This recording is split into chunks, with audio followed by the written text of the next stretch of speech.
കെഎസ്ആർടിസിയുടെ പ്രിയദർശിനി സൗജന്യയാത്രാ പദ്ധതിയെയും സംസ്ഥാനത്തെ പൊതുജനങ്ങളുടെ പെരുമാറ്റ രീതികളെയും വിമർശിച്ച് ഗതാഗത മന്ത്രി സി.പി. ജോൺ നടത്തിയ പരാമർശം വിവാദത്തിൽ. പണമില്ലാത്ത ട്രാൻസ്പോർട്ട് ബസ്സുകളിൽ സ്ത്രീകൾ തള്ളിക്കയറുകയാണ് ചെയ്യുന്നതെന്ന് മന്ത്രി പറഞ്ഞു. കേരള ബസ് ട്രാൻസ്പോർട്ട് അസോസിയേഷൻ സംസ്ഥാന സമ്മേളനത്തിൽ സംസാരിക്കവെയായിരുന്നു മന്ത്രിയുടെ പ്രസ്താവന. കേരളത്തിലെ ജനങ്ങളുടെ ബിഹേവിയർ സയൻസ് ഒക്കെ പഠിക്കുകയും അതിനെക്കുറിച്ച് ആ ബിഹേവിയർ അഭിനയിച്ച് കാണിക്കുക എന്ന് പറഞ്ഞാൽ ചെറിയ കാര്യമല്ല.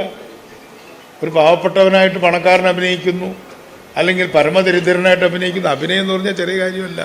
പക്ഷേ എനിക്ക് മനസ്സിലാവാത്തൊരു ബിഹേവിയർ എന്താണെന്ന് പറഞ്ഞാൽ, ഈ ബസ്സിന് കാശില്ലാത്ത സ്ത്രീ സ്വകാര്യ സ്കൂളിലേക്ക് കുട്ടികളെ വിടുകയാണ് അല്ലേ?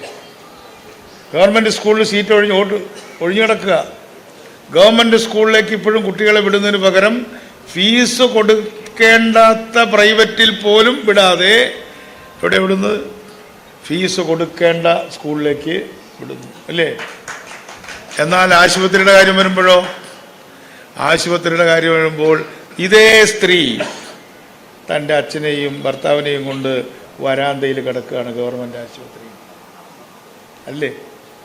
ഈ മൂന്ന് കാര്യങ്ങൾ, പൊതുജനാരോഗ്യം, പൊതുഗതാഗതം, പൊതുവിദ്യാഭ്യാസം, ഈ മൂന്ന് കാര്യങ്ങളിൽ ഞാൻ ട്രേഡ് യൂണിയൻ ലീഡേഴ്സ് ഉള്ളതുകൊണ്ട് പറയുകയാണ്, കേരളത്തിലെ ജനങ്ങളുടെ ബിഹേവിയർ, അവരുടെ പെരുമാറ്റം എന്നെ അതിശയിപ്പിക്കുകയാണ്. ബസ് വന്നാൽ കാശ് കുറഞ്ഞ ട്രാൻസ്പോർട്ടിൽ തള്ളിക്കയറും. എന്നാൽ തൊട്ടപ്പുറത്ത് കുട്ടിയെ ചേർക്കുന്നത് ഫീസ് കൊടുക്കുന്ന സ്കൂളിലാണ്. അസുഖം വന്നാൽ പ്രൈവറ്റ് ആശുപത്രി പോകാൻ പേടിയാണ്, കാരണം അവിടെ കൊടുക്കാൻ പൈസയില്ല.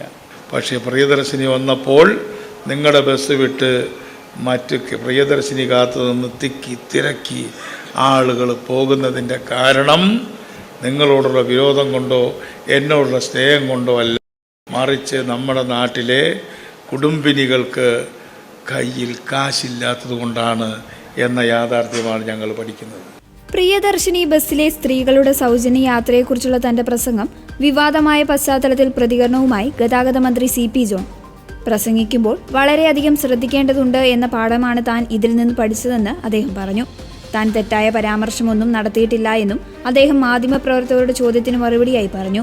പ്രസംഗിക്കുമ്പോൾ വളരെ ശ്രദ്ധിക്കണമെന്ന കാര്യമാണ് ഞാൻ വിവാദത്തിലൂടെ പഠിച്ചത്. ഞാൻ തെറ്റായ പരാമർശമൊന്നും നടത്തിയിട്ടില്ല.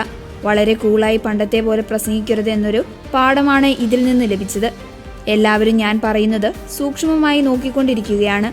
അതുകൊണ്ട് ഇനി കൂടുതൽ ശ്രദ്ധയോടെ സംസാരിക്കുമെന്ന് സി.പി. ജോൺ പറഞ്ഞു. കാശ് കൊടുക്കാൻ പോലും ഇല്ല.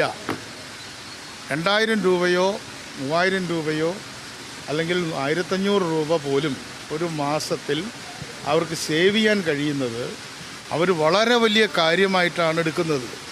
എന്ന് പറഞ്ഞാൽ ഒരു ദിവസം 50 രൂപ അല്ലെങ്കിൽ 70 രൂപ എന്നുള്ളത് താങ്ങാനാവാത്ത ഒരു കാര്യമായിട്ടുള്ള ലക്ഷക്കണക്കിന് കുടുംബങ്ങൾ കേരളത്തിലുണ്ട് എന്ന യാഥാർത്ഥ്യത്തിലേക്ക് ഞങ്ങളുടെ അടക്കം കണ്ണു തുറപ്പിച്ചത് രാഹുൽ ഗാന്ധിയാണ്. കേരളത്തിലെ ഒരു രാഷ്ട്രീയ മുന്നണി അത് ആവശ്യപ്പെട്ടിട്ടില്ല അല്ലേ? കേരളത്തിൻ്റെ രാഷ്ട്രീയ നേതൃത്വമോ മറ്റ് സാമൂഹിക നേതൃത്വങ്ങളോ ഒന്നും തന്നെ ഇത്തരത്തിലൊരു വലിയ ഡിസ്ട്രസ് ഉണ്ടെന്ന് മനസ്സിലാക്കുന്നതിനേക്കാൾ മുൻപ് രാഹുൽ ഗാന്ധി നടത്തിയ ഇടപെടലിൻ്റെ ഫലമായിട്ടാണ് പ്രിയദർശിനി കൊണ്ടുവന്നത്. ഇനി ഈ പ്രിയദർശിനി കൊണ്ടുവന്ന പോലെ തന്നെ 3 മേഖലകളിൽ ഇടപെടണമെന്നാണ് ഞാൻ പറഞ്ഞതിൻ്റെ സ്പിരിറ്റ്. ഏതൊക്കെയാണ് 3 മേഖല?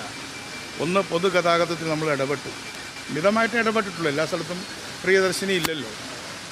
2, പൊതുവിദ്യാഭ്യാസം. 3, പൊതുജനാരോഗ്യം. അതിൽ പൊതുജനാരോഗ്യ രംഗത്തും ആളുകൾ ഡിസ്ട്രസ് കൊണ്ട് ഏറ്റവും വിഷമകരമായ അവസ്ഥയിൽ പോലും അവർ ആരോഗ്യത്തിന് വേണ്ടിയിട്ട് സർക്കാരിനെ ആശ്രയിക്കാനുള്ള അത്രയും ഡിസ്ട്രസ് അവർക്കുണ്ട്. പക്ഷേ അവരാകെ കൂടെ ചെയ്യുന്ന മറ്റൊരു കാര്യം, ഇത്തരത്തിലുള്ളൊരു സാഹചര്യം ഞങ്ങൾക്കുണ്ടാവരുത് എന്ന് കരുതിയിട്ട്, ശരിയായോ തെറ്റായോ, അവർ പലപ്പോഴും സൗജന്യമായിട്ടുള്ള സ്കൂളുകളിൽ വിട്ടിട്ട് സൗജന്യമല്ലാത്ത സ്കൂളിലേക്ക് പോകാൻ അവരുടെ തീരുമാനമാണ്. അപ്പോൾ അതും വാസ്തവത്തിൽ നമ്മൾ ആലോചിക്കുമ്പോൾ ഞങ്ങൾക്ക് ഇങ്ങനെ പറ്റി, അതുകൊണ്ട് ഇനി ഞങ്ങളുടെ കുട്ടികൾക്ക് നല്ല വിദ്യാഭ്യാസം കൊടുത്തവരെ വളർത്തണം എന്നതും അവരുടെ ഇഷ്ടം.